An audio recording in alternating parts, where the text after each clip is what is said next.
Hello दोस्तों, मैं बबर सिंह और आप सभी का मेरे सुरतरंग चैनल पर स्वागत है। दोस्तों, भारत आस्थाओं का देश है, विश्वास का देश है।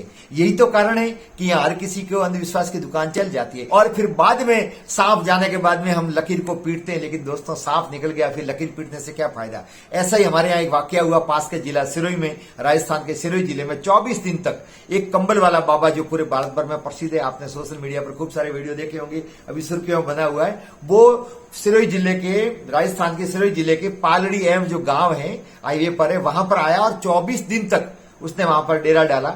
और वो दावा क्या करता है कि मैं इस कंबल के माध्यम से जितने भी लकवे से ग्रसित लोग हैं अथवा और की बीमारी है, लगभग 1600 प्रकार की बीमारियां हैं, वो सभी ठीक कर देता हूं केवल झाड़ फूंक से और मंत्रों से।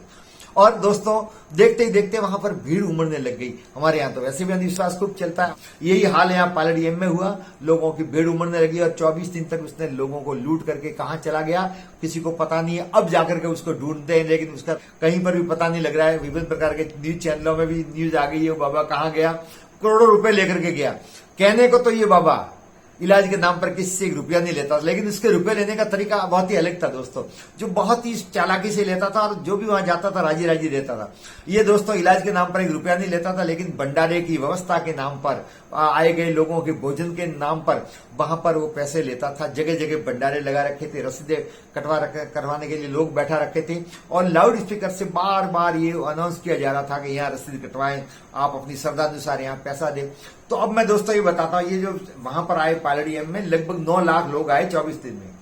तो आप एक व्यक्ति से 100 रुपए मान लो दिए तो होंगे बहुत ज्यादा। हमारे यहाँ तो भामाशाह और दानवीर खूब है, देने वाले लोग खूब हैं, लेकिन एवरेज 100 रुपया भी मान लो तो भी 9 करोड़ रुपए लूट करके गया यहाँ से और किसी को भनक भी नहीं लगी। हालांकि सबको पता था। हैरानी की बात तो दोस्तों ये है कि पुलिस प्रशासन भी वहां था, जो वहां प्रतिदिन गश्त करने जाते थे, लेकिन उसको किसी ने नहीं रोका। और राजनेता भी जा रहे थे, पुलिस प्रशासन भी जा रहा था और सबकी नाक के नीचे और 24 दिन तक यहाँ रह करके और चला गया। दोस्तों, इस प्रकार के बाबे भारत में ये बहुत सारे हैं जिनके बारे में आए दिन पढ़ते हैं, लेकिन हमें घटना घट जाने के बाद में उसका होश आता है। हम पहले से किसी के बारे में नहीं देखें। होना तो ये चाहिए कि पढ़े लिखे व्यक्ति तो अंधविश्वास नहीं करें। आज वैज्ञानिक युग है, डॉक्टर के पास में इलाज करवाएं, वहां ठीक हो सकता है। इसके कार्य करने की शैली बड़ी थी। जो दिव्यांग इलाज करवाने के लिए उनके पैरों को मरोड़ता था, हाथ को मरोड़ रहा, आप देख रहे हैं, बहुत ही कष्टकारी। ये तरीका ही गलत है, हिंसात्मक तरीके से ये सब हो रहा था। और बाद में धीरे धीरे लोगों को पता लगा कि किसी का कुछ भी फर्क नहीं पड़ता, लेकिन एक माहौल क्रिएट किया जाता है। अब कहीं पर भी ऐसा बाबा दिखे अथवा और कोई बाबा हो तो आपको पुलिस को इन्फॉर्म करना चाहिए, ऐसे बाबाओं से सचेत रहना चाहिए। अब दोस्तों, आपकी भी जिज्ञासा बनी होगी कि आखिर ये कौन है, कहां से। तो आइए मैं इसका संक्षिप्त परिचय देता हूं। इसका असली नाम गणेश। ये जो गुजरात का सुरेंद्रनगर जिले का रहने वाला है, जाति से भरवाड़ है, जो मालधारी पशुपालक होते हैं। और लत्तर इसके तहसील का नाम है और कणाद इसके गांव का नाम है। इसके कथनानुसार इसका यह कहना है कि जब नहीं पाता था बचपन में, लेकिन इसकी माताजी के प्रति आस्था थी।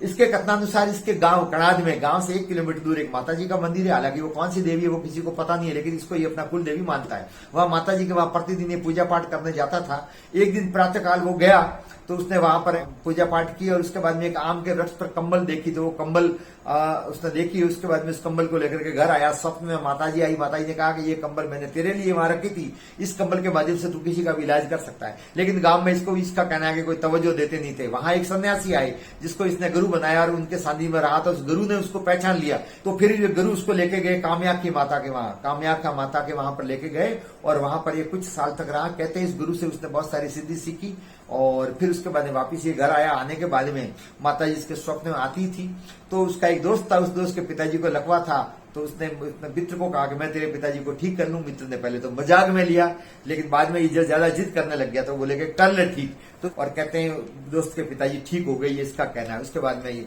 कुछ लोग और आने लगे, धीरे धीरे इसकी प्रसिद्धि होने लग गई और देखते ही देखते फिर ये दूसरे लोगों के पास में इलाज करने के लिए लोग आने लगे। फिर इससे पूछा गया कि आप फिर ये जगह जगह क्यों घूमते हो, तो इसका ये कहना है कि जब मैं वहां था तो मेरे वहां एक महाराष्ट्र से औरत आई थी इलाज करवाने के लिए, लेकिन जाने के लिए पैसे नहीं थे, तो हमने पैसे देकर उसको भेजा। तो उसके बाद से मुझे ख्याल आया कि मैं जगह जगह कैंप लगाऊं और ये कैंप लगा। लेकिन दोस्तों, हकीकत ये है कि ये वहीं पर कैंप लगाता है जहां अधिकतर लोग अनपढ़ हो, अशिक्षित हो अथवा आदिवासी क्षेत्र हो। ये झारखंड में इसने खूब कैंप लगाए, वहां खूब ठगी किया और बाद में शिकायत हुई तब इसको भाग के आना पड़ा। और सिरोही जिला भी आधा आदिवासी है, रेल क्षेत्रों में ये ज्यादा जाता है। तो यहाँ पालड़ी एम में भी 24 दिन तक इसने डेरा डाले रखा। तो दोस्तों, इस प्रकार से ये धीरे धीरे प्रसिद्ध होने लग गया।